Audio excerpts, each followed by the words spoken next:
second biennial GlassCon Global conference took place last week in Boston, and our U.S. Glass editors were there to capture all the news.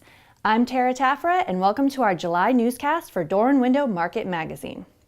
GlassCon Global is administered by the Finishing Contractors Association International, or FCA. Our sister publication, U.S. Glass, serves as a partner to the show. The event includes plenary as well as unique breakout sessions. Boston's mayor, the Honorable Martin Walsh, even welcomed attendees and then met with some glaziers to discuss the state of construction in Boston. Now let's face it, learning about global economics is crucial to your business, but not always exciting. But Anirban Basu with the Sage Policy Consulting Group gave a dynamic presentation that shared some interesting and alarming facts. While the market is improving, the construction industry still struggles to find workers. And 150,000 jobs is less than what we saw a few months ago when the average was around 225,000, but that doesn't worry me.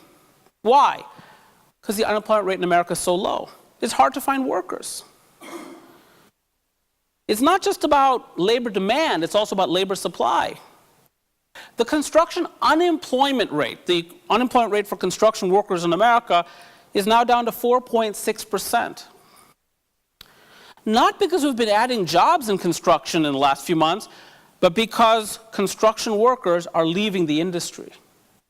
The data are consistent with the notion that as other sectors continue to add jobs, whether wholesale trade or other segments of the economy are adding jobs, construction workers are leaving the industry. Construction, after all, is hard work. And the industry has for many years under-recruited younger workers. If you ask corporate CFOs, chief financial officers in construction, what's your number one concern? It has been for many years, we can't find workers. We can't find carpenters, we can't find electricians. And when more and more construction workers leave the industry, that's problematic. Because ultimately, what does it do? It translates into higher construction labor costs. GlassCon Global also covered issues like high-performance building, fabrication, and trends. There was some definite takeaways for the residential window industry. As buildings become increasingly high-tech, the show organized a panel to bring awareness to the role of glass in adaptive facades. We spoke with Steven Selkowitz after the program to learn a little bit more about some of what he's been seeing. What we're seeing is there's a lot of interest in more glazing to provide better work environments. But if you put more glass in to do that, then you need to manage it very carefully. You need to actually design it carefully. And that was one of the big themes in the meeting today, is how do you actually do that? If you simply put more glass in, it may look good in the photograph, but it's not going to perform the way that people want it to. So I think that recognition is driving some of the innovation. What do you do about that? Well, you go to active glazing, you go to active shading, you go to daylight dimming. You need to introduce a whole lot of new things into the design, and you need to make them work. Fabricators are always looking for ways to improve production and quality.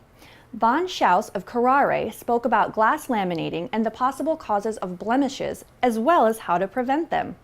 So you did a presentation earlier about laminated glass quality. Can you tell us some of the issues that can arise with laminated glass? Yeah, so some of the issues that can arise with laminated glass are first bubbles. So when the glass is being de-aired, if not enough air is removed from inside the glass laminate, then the air can form bubbles as well. Another big issue is the quality of the tempered glass. If the tempered glass is not flat enough, then bubbles can form as well. Or sometimes you may have an open delamination on the edges due to the tempered glass being curled a bit. What are some things fabricators can do to prevent these issues? Some of the things they can do to prevent these issues is just do some quality control testing. Some things like pummel value to test the adhesion, or a boil test or a bake test, just to make sure that they're getting a good de-airing or they're getting a good edge seal. That concludes our look at international window and glazing trends. For all the door and window news, visit dwmmag.com. Thanks for watching.